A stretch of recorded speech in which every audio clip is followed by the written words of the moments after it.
नमस्कार।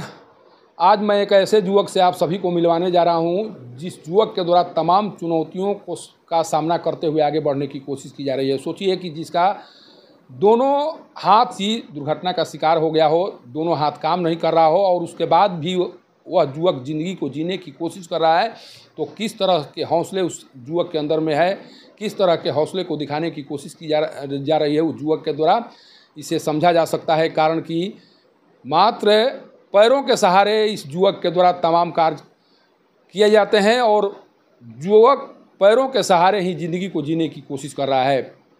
अभी तक इसके द्वारा जो कार्य किया गया है, जिस तरह का कार्य किया गया है, उस कार्य को देखकर आप अंदाज़ा लगा सकते हैं कि किस तरह से तमाम विपरीत परिस्थितियों के होने के बाद भी इस युवक के द्वारा आगे बढ़ने की कोशिश की जा रही है और इस कोशिश में अभी तक किसी का सहयोग नहीं मिल रहा है। मैं ऐसा इसलिए कर रहा हूँ कि भगवान के द्वारा कहीं न कहीं इसे अभिशप्त कर दिया गया है। इसके बाद लोगों के द्वारा भी कहीं न कहीं दरकिनार करने की कोशिश की जा रही है। कारण कि 25 साल का यह युवक अभी तक उस स्थिति में नहीं पहुँच सका है जिस स्थिति में समाज के लोगों के द्वारा कोशिश करके पहुंचाया जा सकता था या पहुंचाया जा सकता है।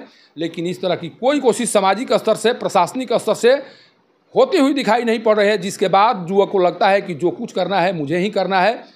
क्योंकि 25 साल की उम्र के दौरान इसके द्वारा उन तमाम लोगों से मिलने की कोशिश की गई होगी, उन तमाम लोगों से सहयोग मांगने की कोशिश की गई होगी, जहाँ पर इस युवक को लगा होगा कि नहीं जाने के बाद सहयोग किया जा सकता है, लेकिन किसी के द्वारा सहयोग नहीं किया गया।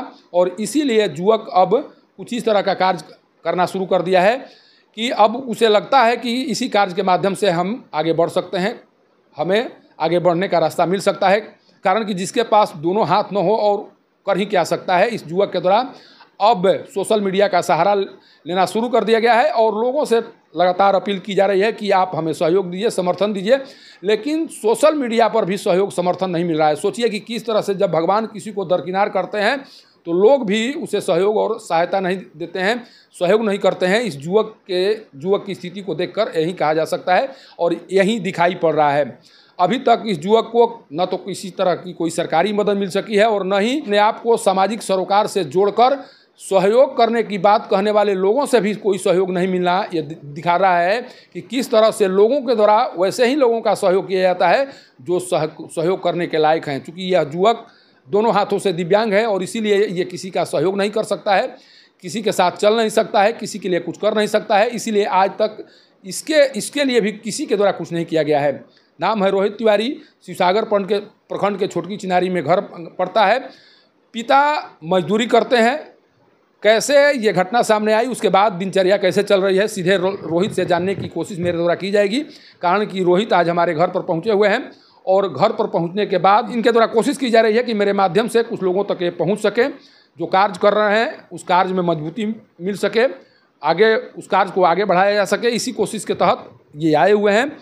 सबसे पहले मेरे पब्लिक न्यूज़ पर आपका स्वागत है। लेकिन एक चीज़ बताइए, दोनों हाथों को खोने के बाद ज़िंदगी कैसे चल रही है? ज़िंदगी बहुत दुख में चल रही है। दोनों हाथ नहीं है, इसके बाद अपना दैनिक कार्य कैसे करते हैं? केवल पैरों के सहारे सब कुछ चल रहा है? जी, सब काम पैर से कर रहे हैं। पढ़ाई लिखाई, खाना पीना सब काम पैर से करते हैं और पैर से BA फाइनल कर लिए हैं और कंप्यूटर भी कर लिए हैं। कंप्यूटर भी चलाते हैं? जी, पैर से ही? जी, पैर से। लिखने का भी काम पैर से ही होता है? जी, लिखने का भी काम पैर से होता है। तो परीक्षा आप पैर से ही परीक्षा देते हैं? जी, पैर से देते हैं। इस तरह की व्यवस्था होती है परीक्षा केंद्रों पर? जी, व्यवस्था होती है। तो सभी बच्चों के बीच बैठकर आप देते हैं कि अलग से आप लोगों के लिए व्यवस्था? जो नीचे चटाई बिछाई जाती है। चटाई बिछाकर? जी। तो जो भी प्रश्न पूछे जाते हैं उसका आंसर दे देते हैं आप? जी, दे देते, लिख देते हैं? जी, पैर से लिख देते हैं। कंप्यूटर जो चला रहे हैं उसकी अभी उसका स्पीड क्या है, किस स्पीड से चलाते हैं? जी, टाइपिंग स्पीड 25 है अभी किसी की उम्र 25 साल की उम्र हो गई है जैसा आप बता रहे थे? जी, 25 साल का उम्र है मेरा। सरकारी नौकरी के लिए कहीं आपके द्वारा कोशिश नहीं की गई? जब कंप्यूटर चलाते हैं तो कहीं कोशिश नहीं की गई? जी नहीं, कोशिश नहीं की है। क्यों? दिव्यांगों के लिए तो अलग से कोटा है, अलग से व्यवस्था है, आरक्षण भी है दिव्यांगों के लिए। जी, तो यहाँ पर नहीं है बिहार में। बिहार में नहीं है? जी नहीं। क्यों? काला बिहार में है नहीं है, जहाँ जाते हैं तहाँ देखते हैं विकलांग का व्यवस्था है। अब बिहार में जहाँ जाते हैं विकलांग का कोई वैल्यू नहीं है। कोई वैल्यू नहीं। जी नहीं। अच्छा एक चीज़ बताइए, घर घर का खर्च कैसे निकालते हैं आप लोग? घर का खर्च कैसे चलता है? जी खेती बाड़ी से चलता है। खेती बाड़ी से? जी। कितनी भूमि है? 2 बीघा। 2 बीघे ज़मीन है? जी। कितने लोग हैं परिवार में? 6 परिवार है। उसी से काम चलाते हैं आप लोग? जी हाँ जी जी। तो उससे क्या होता है अगर आप 2 बीघे ज़मीन में उपज क्या होती होगी? उसी से सब कुछ चल रहा है? जी इसीलिए सब चल रहा है। अच्छा एक चीज़ बताइए, दोनों हाथ ये इस स्थिति में कैसे आया? जी करंट लग गया था एक लड़के को बचाने में पंजाब में। पंजाब में? जी सब परिवार वहीं पर रहते थे। पंजाब में रहते थे आप लोग? जी। तो क्या लड़का क्या कर रहा था? लड़का किस स्थिति में था? जो छत का जरी जरी बलरेज के तार गया था वही तार धर था। हम इसको गए तार को पकड़ लिया था? जी तार को पकड़ लिया था। हम इसको लड़का बच गया, आपको करंट पकड़ लिया? जी मेरे को पकड़ लिया। फिर क्या हुआ? वहाँ पर कोई थे? कैसे फिर आप बाहर निकले? जो बगल वाली छत पर जो थी हालांकि तो सब लोग जुटे तो मेरे पापा हम गापा आने दोनों हाथ को पकड़ लिया था करंट? जी दोनों हाथ थे। उस समय हम गापा आने वाले थे तो मम्मी अपनी तैयारी में थी तो हम छत पर चले गए तो हाला हुआ तो पापा गए थे गाड़ी लाने के लिए तो मम्मी देखी तो हमको अस्पताल में पूरी तरह से ये जख्मी हो गया था दोनों हाथ? जी दोनों हाथ और कपार भी जल गया है। सर भी जला हुआ है? जी। क्या डॉक्टर के द्वारा क्या सलाह दी गई? दोनों हाथ काटने के लिए सलाह दी गई? जी दोनों हाथ काटने की सलाह दिया गई। उस समय उम्र क्या रही होगी जब हाथ काटा गया था? जी। आपकी उम्र क्या रही होगी? कितनी उम्र थी आपकी? जो 3 साल। 3 साल की उम्र में ही ये इस तरह की स्थिति आ गई? जी जी। उसके बाद से लगातार आप पैरों के सहारे आप सब काम कर रहे हैं? सब काम पैरों के सहारे कर रहे हैं और जो काम करना पड़ता है मम्मी पापा करते हैं। मम्मी पापा सेवा करते हैं और जो आपसे नहीं होता पैरों से जो नहीं काम होता है वो मम्मी पापा करते हैं? जी मम्मी पापा करते हैं। अच्छा कभी आपको एहसास होता है कि अभी काश हमारे भी हाथ होते तो मैं इस तरह का काज कर सकता था? जी बहुत एहसास होता है कि जब भी हमारे हाथ रहता था काम करते ये करते मतलब कि मम्मी पापा का सुख देते। अभी क्या कर रहे हैं आप? अभी फेसबुक और इंस्टाग्राम पर वीडियो बना रहे हैं और अपने बारे में अपने परिवार के बारे में। नाम है इंस्टाग्राम पर? क्या नाम है? चैनल का नाम कुछ रखे हैं क्या? पेज का नाम कुछ रखे हैं? जी मेरा फेसबुक का नाम है बाबा रोहित तिवारी और इंस्टाग्राम का है रोहित भाई 501। सहयोग मिल रहा है लोगों का? अभी तो 2 महीना से चालू किए हैं। सहयोग मिल रहा है? हाँ अभी धीरे धीरे मिल। कितने फेसबुक पर कितने फॉलोअर हैं? फेसबुक पर 5,500। इंस्टाग्राम पर? इंस्टाग्राम पर 600। जी। अभी तो उस तरह से आपका ग्रोथ नहीं करते हुए दिखाई पड़ रहा है? जी नहीं। इसका मतलब सहयोग नहीं मिल रहा है? जी नहीं मिल रहा है। फिर कैसे आगे बढ़ेंगे? जब लोगों का सहयोग नहीं मिल रहा है तो कैसे आगे बढ़ेंगे? जी लोगों का सहयोग मिलेगा तभी ना आगे बढ़ेंगे, ऐसे थोड़े बढ़ेंगे। अब आपके लिए बस यही रह गया है कि अब फेसबुक सोशल मीडिया के माध्यम से ही कुछ कर सकते हैं? अब इस तरह की स्थिति बन गई? जी हमारा अब यही नज़र आ रहा है कि इसी में अब हमारा ज़िंदगी बनेगा। अब आगे बढ़ने का रास्ता यहीं से आपको लग रहा है कि यहीं से अब रास्ता आगे के लिए खुलेगा या फिर यहीं से ब्लॉक हो जाएगा? यहीं पर अभी चलेगा। यहीं अभी जिस जगह पर। क्या कहना चाहेंगे लोगों से? क्या कहना चाहिए? एक चीज़ बताइए, सरकारी सहयोग कुछ मिला है आपको? जी अभी तक कुछ नहीं मिला है। खाली 1100 रुपये महीना पेंशन मिलता है। 1100 महीना पेंशन मिलता है? जी। और आवास की सुविधा? कुछ नहीं मिलता है। लोगों से आप मुखिया सरपंच या जो भी हैं वहाँ कभी गए मिलने के लिए? तो मुखिया सरपंच जाते हैं तो हम बोलते हैं कि हमारे बारे में सोचिए, तब बोलते हैं कि इतना बोल कर चले जाते हैं कि ध्यान है हमारे तुम्हारे पर, कह कर चले जाते हैं, दोबारा पूछने भी नहीं आते हैं। नहीं पूछने आते? जी नहीं।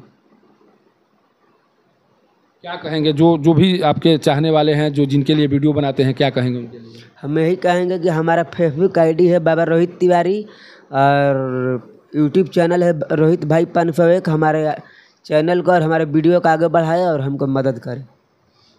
देखिए इस युवक की अपील पर ध्यान देने की ज़रूरत है। ध्यान अगर दिया जाए तो चूँकि अब ज़िंदगी केवल सोशल मीडिया के सहारे चलने की उम्मीद लगाए इस युवक के द्वारा अब उस तरह के कार्य करना शुरू कर दिया है। चूँकि अब इस युवक को लगा कि अब मेरे पास कोई सहारा नहीं है, हाथ है नहीं जिसके बदौलत मजदूरी करके मैं अपनी जीविका चला सकूँगा, जिसके बाद इसके द्वारा सोशल मीडिया का सहारा लिया गया है। लेकिन अभी भी सोशल मीडिया की जो स्थिति है, जिस तरह से सोचिए कि अगर कोई हीरोइन की फ़ोटो किसी सोशल मीडिया पर दिखाई पड़े, तमाम लोग लाइक करना शुरू कर देते हैं, तमाम लोग सब्सक्राइब करना शुरू कर देते हैं, तमाम लोग शेयर करना शुरू कर देते हैं।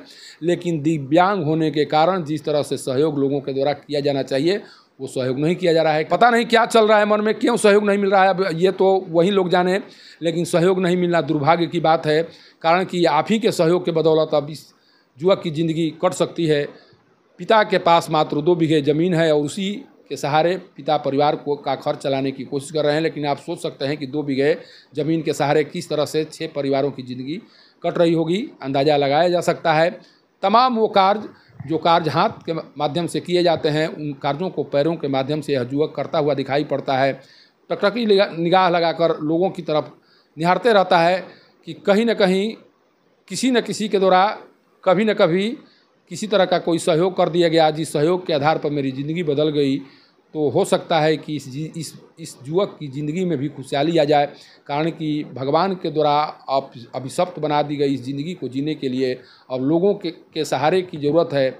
और जब तक से लोग सहारा बनकर सामने नहीं आएंगे तब तक से इस युवक की ज़िंदगी खुशहाल नहीं बनाया जा सकता है। और सबसे बड़ा सवाल तो उस सरकारी सिस्टम के ऊपर है जिस सिस्टम का ध्यान अभी तक नहीं गया। सोचिए कि युवक के द्वारा कहा जा रहा है कि मेरे द्वारा मुखिया से लेकर तमाम लोगों से संपर्क करने की कोशिश की गई, आखिर उस पंचायत के मुखिया को इस युवक की स्थिति नज़र क्यों नहीं आ रही है?